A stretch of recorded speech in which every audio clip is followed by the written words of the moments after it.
Walloping web snappers, fellow armchair Imagineers. Tiki here. And BlueDragonFive. And welcome to the Main Street Cinema, the show where we discuss the finer points of filmmaking. Dragon, I was going to make a fourth wall joke about, like, hey, this isn't Spider-Man. You got the wrong franchise, buddy. This is Deadpool. But, yeah, I'm not good enough. I doubt my podcasting skills, Dragon. Oh, boy. But you know what I don't doubt? I don't doubt the marketing machine that is Deadpool 2, because today we have been graced with Deadpool meet Cable. Dragon, let me just say, I was just delighted for you, because as soon as I saw Sheriff Deadpool and the whole reach for the sky thing, I was just like, oh my god, wow, they just, like, someone's been, like, listening to the podcast, maybe, I don't know, I doubt it, but it is kind of funny, crazy coincidence. It's kind of like Dragon, Toy Story and Deadpool, two oddly specific things to pair together. Yes, very, very polar opposite, but at the same time, just so befitting. So, I mean, my first reaction was like, I guess, like, I could have used a little bit more footage, but at the same time, I very much appreciate that Deadpool 2, like, we know what we're getting with Deadpool 2, and so the marketing campaign is much more inclined to take these creative risks with the trailers, and essentially each trailer so far has been a different way of Deadpool breaking the fourth wall for us in the actual marketing campaign. Well, let's just say this trailer was a complete surprise because, well, I found this out retroactively, but he didn't bring it up when we did the Super Bowl thing because we didn't know about it. Apparently, Deadpool was live tweeting the whole Super Bowl, and, you know, with Ryan Reynolds through the Deadpool movie Twitter account, you know, he was giving Deadpool updates and basically making jokes throughout the whole Super Bowl as it was going on. And one of the king joke was that, well, Fox couldn't afford to give us 30 seconds, so this is how we're dealing with that. Yeah. So this is I guess the reason we're getting it early is that this is their kind of like saying, yeah, Fox didn't give us 30 seconds because we had a whole, you know, we have like a trailer on the side. And I'm still not convinced that we're not going to get another trailer in the week of Black Panther, you know, either Valentine's Day or the day after. Or this, because we still don't have a plot and premise trailer. I think we're going to get one of those coming up. We'll see what happens. I'm satisfied with this. I'm just saying, like, yeah, I'm just saying I'm still holding out hopes we get something on Valentine's Day, but who knows? Okay. Even still, like I said, I hope that they continue the tradition of giving us little glimpses of the film, but mostly focusing the trailer on the fourth wall breaking thing. Yeah. All right, let's get right into it then. So, Dragon, do you think it's going to be odd seeing Brolin in Infinity War and then, like, you know, 2 weeks later seeing him as Cable?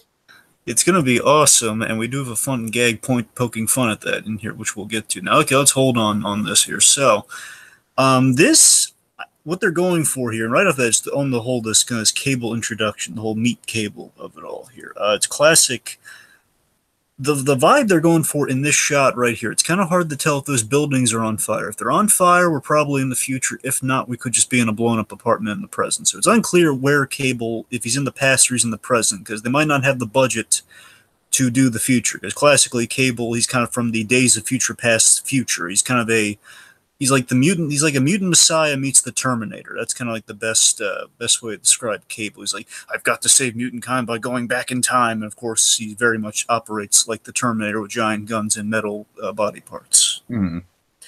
So, and right off the bat, at least they're capturing the vibe of like a Cable from the future. He's all dire and glum and serious. So right off the bat, they're really capturing Cable right.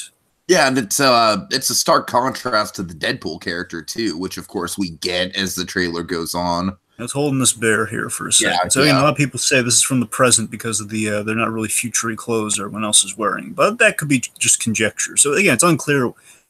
I really think we're just going to be in the present for this movie, but we're going to mention the future a lot. I think if anything, we're going to see the future like once, and we're going to make a joke that's similar to the Professor X mansion. Exactly. In terms of the budget. If anything, we'll do that. And I think the running gag will probably be Deadpool.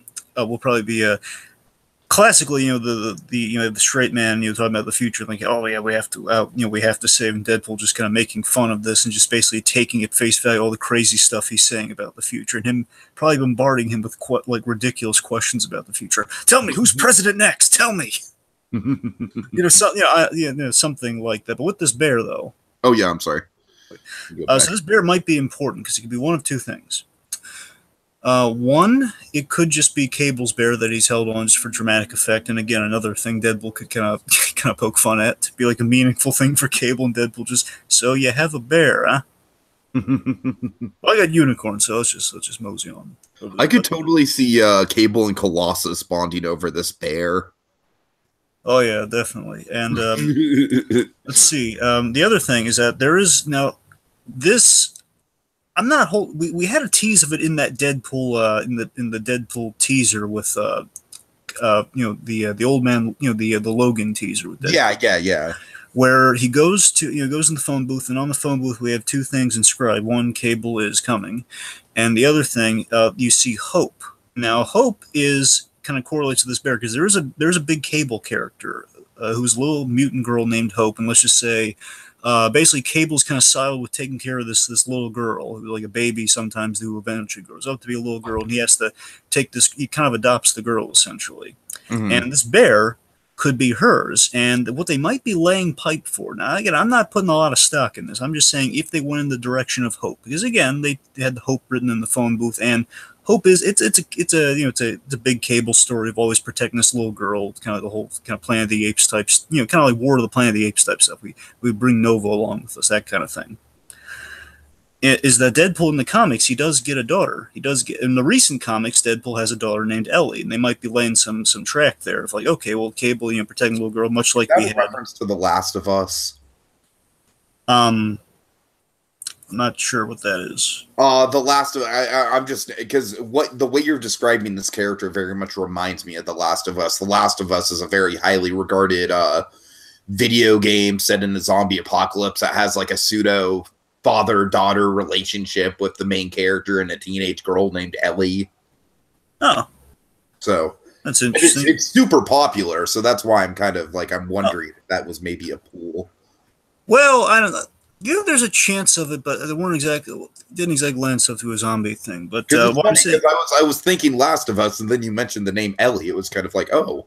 Well, I mean, the interesting, again, the reason Ellie might be a possibility is that think about it. We had, as I've spoken at length about the first Deadpool movie, Colossus was essentially, he was a proto-Cable. He was getting us used to the idea of straight man comedian relationship. And if we had a daughter, kind of a daughter figure for Cable being even talked about in this movie, like perhaps if I were to bet money on it, I would say we're not going to get the little girl, but we're going to see a flashback, like a dramatic kind of Zombieland-esque flashback, because again, same writer as Zombieland did this, to him losing hope, and he carries the bear as a reminder. And then, like the third Deadpool movie or so, we would, again, I'm not rushing it. I'm not opposed to him getting a daughter. I still want to make it immediate, but down the line, Deadpool, he could get a daughter and, of course, understand where Cable's coming from. That could be something they legitimately bond over. So, the only possibility. If that's the case, then they could totally base the Deadpool 3 marketing campaign around Father's Day. That's what I'm saying. So there's definitely potential. Again, I don't dislike Ellie or anything. I'm just saying that's a recent development. It's kind of, I want to like kind of dwell on like they do like a different era in Deadpool each movie though, so you never know. Anyway. Sure. Okay.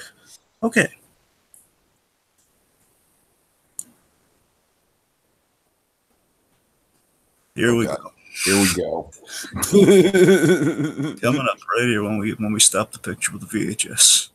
And that's when, and I love how the serious tone of the trailer just immediately gets disregarded. Okay, now there's going to be a lot to decompress coming up, but real quick, with the pause, just this whole thing.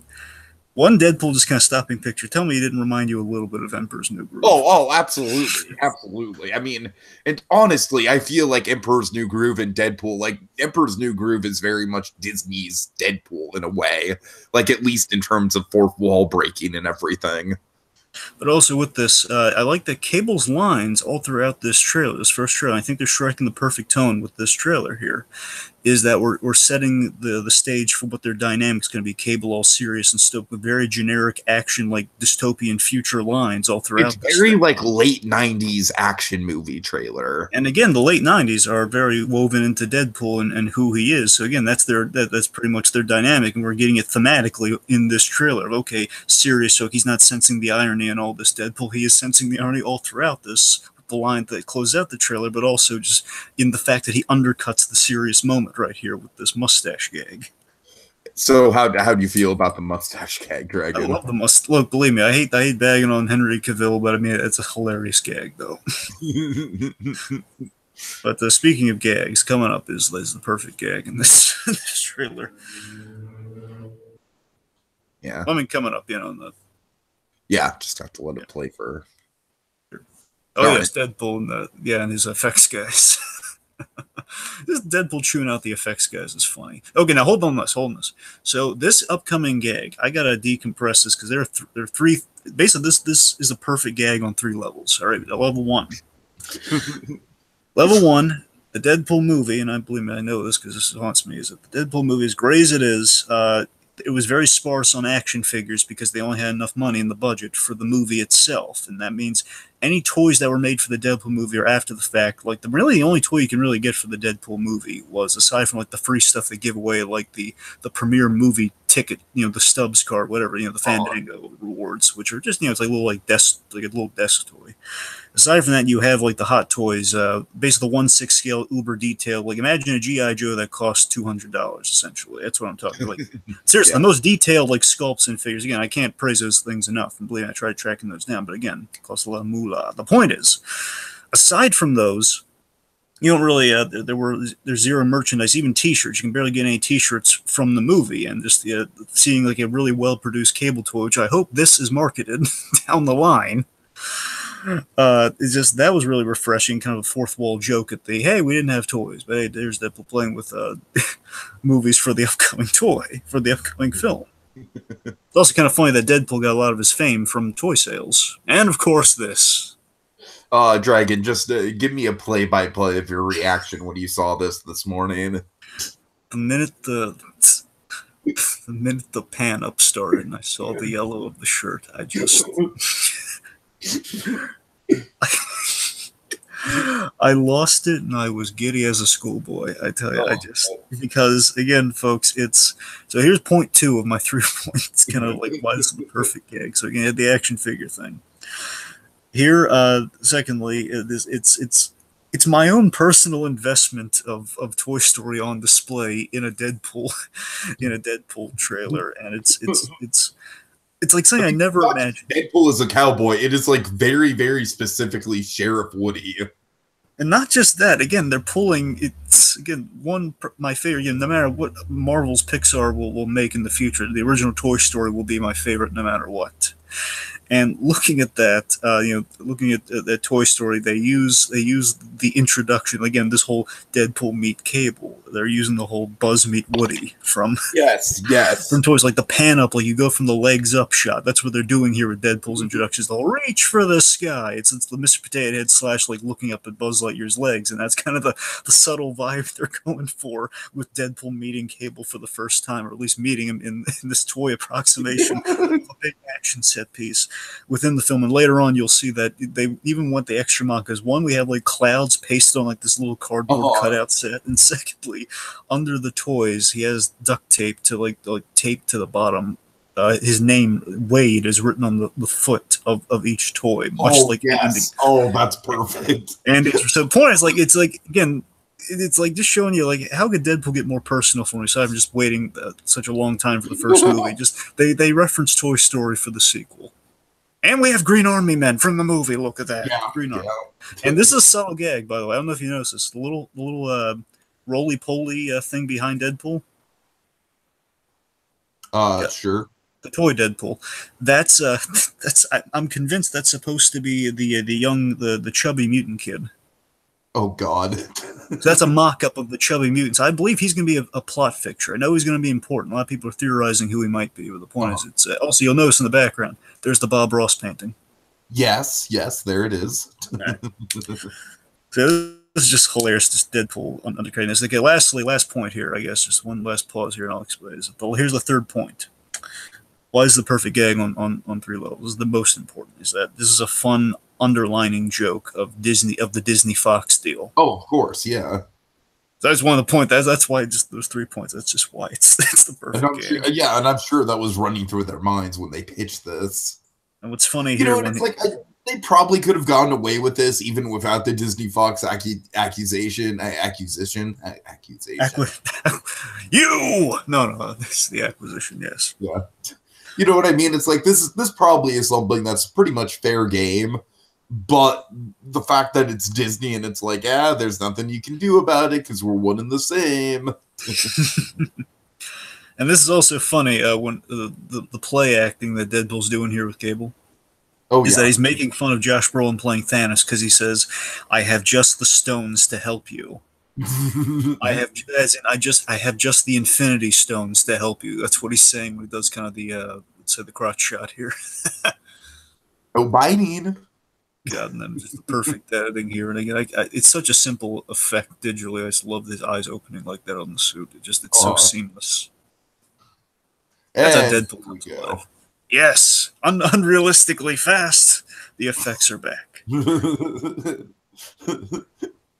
I gotta tell you, it looks like I think they're gonna do a really good job doing even like kind of the stuff that people are there. That's always a hard sell on Cable. Like the reason he has the metal arm, I'm pretty sure they're going to at least address it, like why he's like half metal. Any theories on MC Dragon? DMC.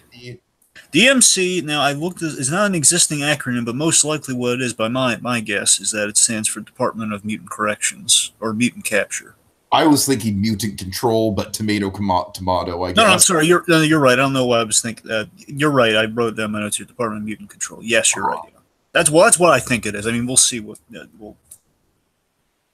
Not corrections because it'd be a prison. But then again, we are in very vaguely a prison setting. So, but yeah. Okay. Here's something I've been kind of wondering about. Yeah. When Cable holds up his arm. And it's kind of like a football play-by-play, Dragon. I've been going back and forth with it all day. What? Is it like some sort of shield that's popping up behind his arm, or is it just kind of the blowback from the bullets? I'm convinced it's like blowback. It's blowback from the bullets. However, now something to note here. Okay, so with Cable has the reason he has the metal arm and like the metal side of his face. And they're at least going to mention this, and we'll see if they make it a big plot point. Sometimes it can be a big plot point. Cable is infected by a metal, it's called like a techno-organic virus, as in his body is fighting, he has powers, his mutant power is that, because remember, his mother's Jean Grey, Cyclops and Jean Grey. He has a psyche, he has a few kind of mind abilities from Jean Grey, like he has some light telekinesis and so whatever other mind powers he has, he uses that to fight the techno-organic virus, because that virus will turn him into a completely metal organism if he doesn't fight it with his mind powers. That's how it goes in the comics. So he can also, with telekinesis, he can like stop bullets and stuff. So that could be a mix of either the arm is deflecting the bullets, or he's also like putting a shield up, basically destroying, like blowing up the bullets as they're being fired. Oh, I could see that. Yeah. One of the two, most likely, is just the arm shielding. It'd be my money, but again, it's cool. Again, it looks good. I'm very sold on like the effects on Cable and the design on them. Yeah. Okay, now this. Bunch of quick shots. Okay, a few things here. One, you'll notice Deadpool has duct taped his bullet wounds on the costume. Now, this location, you'll notice a lot of men wearing kind of white shirts. I call them white coats, but none of them wearing coats. But, like the guys in white here. And most likely they are what I like to... People are theorizing as purifiers. You're going to see on the inside of this building come up, they have like a poster, and there's a mutant group in the there are a lot of anti-mutant groups, Tiki, which is why it's kind of hard to nail down the acronyms, like, DMC, because again, they might exist, but most likely, they usually call it MRD, Mutant Response Division. Like, various anti-mutant groups are government-funded mutant response divisions, and in this case, these guys are probably purifiers, like religious culture, like, we hate mutants, anti-mutants, are like, we're going to exterminate mutants. From the human race, that sort of thing. So Deadpool's probably on a rescue mission here, saving some of the kids, most likely our chubby kid. Okay. We don't have a name on him, so that's why we just have to relegate to call him that. All right, so getting quick shots of Negasonic, all grown up. Yeah, we saw Domino back there. There we go. There's the purity. There's the pillar. I'm Oh talking yeah, about. yeah, okay. Purity, humanity, infinity. Most likely the purifiers, but again, you just be any anti-mutant group. It's some sort of cult-like Infinity is just facility. kind of a vague reference to the Infinity Stones, just because they can. I'd like to think so, but you'll notice in that little poster there, that one guy, he has a marking on his jacket, which looks vaguely X-Men-esque, and later on we have some characters that are wearing red. So on the note there. So, I mean, I don't know, it might be like their own version of, like, maybe they're trying to kind of purify mutants and use them to their own ends, like kind of a hypocrisy of some sort. So something I noticed is that we get a lot more of Deadpool outside the suit in this trailer, just in the brief glimpses we see. And that's classic Cable Deadpool run, because he was out of the suit all. They always had these shots where he was on the couch just doing stuff, like as Wade Wilson, as you see him right here. And while Cable's like, like he and Cable would have downtime. Cable was doing his Future Messiah stuff. Deadpool's just watching TV, watching Golden Girls. His apartment a lot, and he's using a frying pan as a weapon. Maybe another Disney reference to Tangled, but no, probably just use the frying pan. So yeah, we're definitely in the present day with a lot of this Department of Mutant. I'm sure, like you said, I'm sure most of it is present day. Sure. Good display of the powers right there. Cable's got some jumping skills there. All right, let's see now. Okay, we're gonna have to hold match as its importance. Back. Yeah, back when we have like the group shot. There we go. Okay, now it's hard to make out the two behind them, but there's Domino, Deadpool, and Terry Crews. And by the way, I love Terry Crews on a lot of things I see him, and particularly Brooklyn Nine-Nine. He's hilarious. So I'm so glad that he's in a Deadpool movie. Terry Crews of all people, who he is. Again, they're keeping a lot of secrets to who these characters are, and a part of me wonders. And again, they had a big shakeup lately, so again, I can't nail this down exactly. But I remember joking to Tiki that again, I think even if New Mutants bombs, or if New Mutants just isn't, just doesn't grab a lot of people, especially diehard comic fans, then Deadpool essentially is, given that he appeared in New Mutants, essentially it looks like they're going to be doing New Mutants in this movie. Mm-hmm. So if these guys aren't New Mutants, then a lot of people theorize they might be X-Force, and again, because we have Domino, Deadpool, and Cable in this movie, and all these additional mutants on the side. They're like, again, Terry Crews. He could be a member of like a new lineup for the X-Force, because they will be kind of threading the needle on X-Force, it seems, here and there. Then there's that guy in between Domino and Deadpool who looks like he could be some sort of albino mutant. I can't tell if that's Eddie Morrison or not. I don't think it is, but I hear he's in the movie. Eddie Morrison, he's Ray Donovan's brother on Ray Donovan. He's good. He was Lestrade in the Sherlock Holmes movies, like the inept police inspector, like the boss. Anyway. Huh. So yeah, group shot. Yeah. There's this kid, I believe, is going to be our MacGuffin for the movie. So he's not going to be Hope necessarily, but it's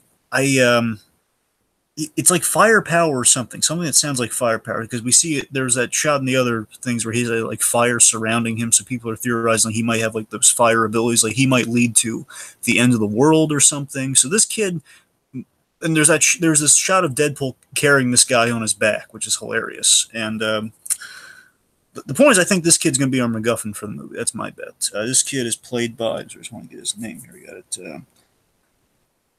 One second here. Domino, Sonic, Terry Crews. Oh yes, Julian Dennison. Julian Dennison here. He hasn't done a lot of big movies. He's done some movies. He's from New Zealand. So. Wait, was he in Hunt for the Wilder People? Yeah, that was him. Yeah, yeah, I thought I recognized him. He's in that, and something like Paper Planes or Paper something. Also, I should. Well, we'll see it later on when we get to the Deadpool show. I'll decompress what my villain theory is for the in there. So of course, Dupinder, yeah, and he's honestly, this might be my favorite shot of like the new footage we get in the trailer. Dragon. Just now, Dupinder's in the thick of it, and it's just the classic. Like, I really hope they don't end it on too negative a note, because that can happen in the Deadpool comics, where Deadpool will meet characters, and a lot of them will turn on him or like regret that they ever knew him. And I just hope that Dupinder still stays positive despite these traumatic. He's like bit off more than he can chew in his friendship with Deadpool right now. Again, I'm hoping for Bob. I'm still dying for some Bob, because now we can afford. Now we can get him, because the Disney deal. Oh yeah. Okay, now this shot's very important. Okay. So you notice Deadpool is in like this yellow getup here, so he's a prisoner in this shot. So to theorize, so we know who the main villain of the piece is. The main villain is, at least in the comics, he is Black Tom Cassidy. He essentially is like he's the brother of Banshee. Remember Banshee from X-Men First Oh, Class? sure. So again, I'm sure there's some jokes can be made about that, but regardless, he's in relation to the Cassidy family, and the gist of it is, and this is a very early Deadpool story. So Cassidy is early in Deadpool's history, so they are kind of going from the beginnings of Deadpool, which again technically start with a Cable when he meets Cable in New Mutants number 98. Mm-hmm. But regardless, so all you really need to know about Black Tom Cassidy, what they generally might be doing here is that Black Tom Cassidy, he's probably running this facility. You know, the facility here, or maybe the Purifiers, whoever the White Coats are. It might all be umbrellaed under the same thing. The whole Department of Mutant Control, like they kidnapped the mutants and secretly they're doing something like we're gonna get rid of mutants, but secretly we're keeping them prisoner, like something like that. And Cassidy most likely has a vendetta over Cable because in the comics the way it went is that Cable shot Cassidy and not. It wasn't a techno-organic virus, but he gave him a virus that gave him a power that messed with him. The power was, and we do know he has this power in the movie. Cassidy has the power to control plants. And what happened in the comics was he was shot by Cable, which messed with his powers, and he was turning into like he was becoming a tree. Like the way Cable's virus like takes over his body, Cassidy was being taken over as like a tree. Like essentially he was, and what I imagine the movie's going to do if they do that, they make fun of the plant powers, or if he, regardless, he's going to have a vendetta against Cable. But imagine there's all the group jokes that could be made about Tom Cassidy. The Willow. Yeah, but I can seriously imagine a lot of like talking tree jokes from Deadpool, like, "Hey, don't you belong to Wizard of Oz?" Like something like that. You know, it's. I loved you in Lord of the Rings. Dragon, I'm on a Lord of the Rings high right now. Oh, you don't even know. So much those movies. Anyway, see what I'm saying? The point thing, and just broadly why Deadpool's in this predicament is that the main story that involved Deadpool here is that, okay, so Cable shoots Cassidy, he's becoming a tree guy, and the only way of curing himself, of curing this condition, is Deadpool's healing factor. So he goes after Deadpool for that reason. Now, I imagine that's why Deadpool, unless he's going undercover, Deadpool could have been captured for that very specific reason. Mm-hmm. Yeah. And, yeah. This is hilarious. Just Deadpool the way he's driving this. He's driving this vehicle. Silly. Let's see. There's a. Yeah, right there. That's the one. Hey. The Great Moraine of Baccarin. Yep. Vanessa. Here. Also, go back a little. I think I'm worried that we somehow are missing it. It's like a little right there. It's the shot that we keep teasing in the little bar there. Right after this. Crap. I guess right after. Darn it! Why? Because it keeps showing up in the little tease bar down there. It's like a little. Okay, let's just go back. Let it play. I'll stop you. This? No, let it go. It's like the cells, like all like the little the prison. When we see the prison. Not that. This? Right there. There we go. Okay. So you notice Deadpool kind of making a deep dive there, and Cable's working on breaking somebody out. Uh-huh. Now, two things. One, again, the main thing I'm really excited for with this whole prison setting, which again I had no idea about before this trailer, is that I'm sure, again, even the shot we saw before, Deadpool just kind of looking inside of that prison there. He's it's bound to bring back some workshop memories, the origin of Deadpool, being tortured in the workshop by Francis. And I'm sure that's gonna, again, that could give us some of the drama with Deadpool, which I'm always down for getting like the inklings of drama within kind of the funny character that is Deadpool. And you'll notice this is the same location that Cable was fighting at in the beginning of the trailer. So a possibility is that we might start the movie like this. Deadpool, he's been hired by somebody to like liberate a kid from this facility. He ends up getting captured. Meanwhile, Cable, he's going in there for a whole nother reason, ends up breaking Deadpool out, and he remembers like running into Deadpool later on. You know, he like crosses over with him in the street, leading to that kind of that street battle with the whole Sheriff Deadpool. And the point is they team up. Like the first movie where we're sort of going back and forth in time a little bit. And that's always possible too. So, like, you might be wondering how I met this ridiculous Schwarzenegger-looking guy. Well, I'll tell you. So again, it's possible. That'd be my linear guess at what might be happening. All right, I could see that. And then, of course, some other shots there. So good old Vanessa, and there's Weasel. Really quick DJ Miller shot. Like, yeah, he's there too. Yeah, yep. DJ Miller. Unfortunately, now again, he's pulling his gun there, and I believe they're all pulling their guns on. Of course, this shot here, and I love that. Yeah, we got that too in like the brief tease also, we got. I love the Hawaiian shirt he's wearing. Yeah, it's cool. I can't get enough of that. But that's my favorite gag in the other. My favorite bit of footage from the previous Bob Ross teaser, where he's like directing the gun because it's so awesome yet hilarious. Mm-hmm. And again, we end on a great fourth wall break of you're out of time. Well, that's just lazy writing. Good old fourth wall. All right. You like that poster, Dragon? I'm pretty sure that's going to be the official poster for the movie. Well, the Flash stance homage is appreciated. So, I mean, I would imagine they go with I guess because it's been fan parodied enough, they're probably not going to go with it. But they always have the Back to the Future, like the whole opening the DeLorean. I guess it really depends on if there's going to be any time travel, which my theories for this movie always involve time travel. But then again, it just might be, as we're seeing in this, it looks like it's going to be Cable's mainly in the present, but you never know. Yeah. All right, so final thoughts on my end, Dragon. Honestly, with the Deadpool franchise in general, I kind of feel like... Don't take this the wrong way, Dragon, but I kind of feel like you're just sort of my little brother, and I'm just kind of like, just appreciating your fandom for it, and it's like, all right, I'm gonna, I'm gonna have my little brother, and I'm gonna go see a movie with him, and he's gonna love it. It's his type of movie. Awesome. This is so right up his alley. Don't take that the wrong way, Dragon. It's just like I kind of like experience this franchise vicariously through you in terms of hype levels for it.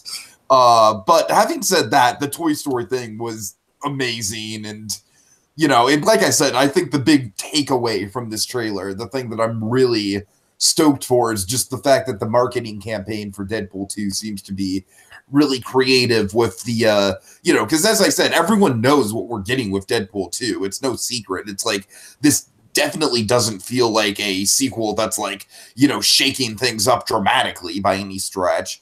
So it's ingenious that they're really just kind of playing into the strengths of the character and making the trailers in themselves very memorable. And, just using a lot of footage that's probably not going to be in the movie, but giving the actual ad campaign, even more of an identity than the original movie did. So, yeah, so far I'm very on board. Yeah, again, I like this. It's, it felt more viral, like an extended viral marketing experience. Because again, I know it's a trailer with a lot of footage, and again, I'm thinking I still kind of need a vague description of the plot. But again, there's a lot of fun. It's giving me tonally what the movie's going to be about. So again, it's definitely, again, I don't really the only fear I'm going to have again towards the tail end of like the week or so before the movie comes out in May, I'm going to be fearing that, oh god, what if it turns into Ted 2? Oh god. That's going to be say that. Don't even say that. I'm just saying that's for me will be my worst case scenario, where again it looks continuation of another great R-rated movie that got some stakes in, where in this case again, I'm after seeing John Wick again, I'm sold on the action capacity of it all, and the world building. And again, I'm definitely I'm definitely hopeful, and so far so good. Everything seems to be tracking well. I just want a little bit more like of a story trailer, which again might be coming soon. But if not, again, I'm very happy with this, and I think Tiki's hit it right on the head. Yeah, we do have some great memorable stuff to really delineate these teasers and these trailers. Bob Ross, Toy Story homages. You know, it's a lot of fun, and definitely the voice of Deadpool. And the great thing is, we don't have to give away plot points if we have these fourth wall breaks and just kind of these added, you know, like the added footage. And I'm expecting some sequel gags, not only in the movie but probably in the marketing as well, where we're going to make fun of, you know, the tropes of, you know, the tropes of sequels, and like kind of trying to like basically, what if it played itself as a big blockbuster when in reality it's not going to be a huge blockbuster, but be, you know, looked at as a blockbuster. Sure. Which, I mean, really, in general, that's kind of the great thing about the Deadpool franchise is the, you know, kind of the pseudo blockbuster quality to it, where they kind of embrace the low budget of it. My dream with the viral marketing for this one, though, and I was kind of flirting with the idea earlier on, is a, you know, if they made fun of like how Sony, you know, gives away a lot in their trailers, if they had like fake scenes for the trailers. Oh my God, yes. See, that's what that to me would be the ultimate. And the scenes were like blatantly fake. Yeah, but yeah, blatantly fake, but also blatantly like kind of fake spoilery. Like, it's like a huge game changer. What if they did like a parody of the ending of Richard Donner's Superman, where Deadpool's like holding Vanessa and he like gets really pissed and there's some sort of time travel thing? You beat me by 2 seconds. Oh, I'm sorry. Beat me by 2. Yes, but yes. Oh man. Yeah. Great minds think alike. All right. So I guess that's about it then. Yep. Reach for the skies. There's a snake in my boots. It's a green snake.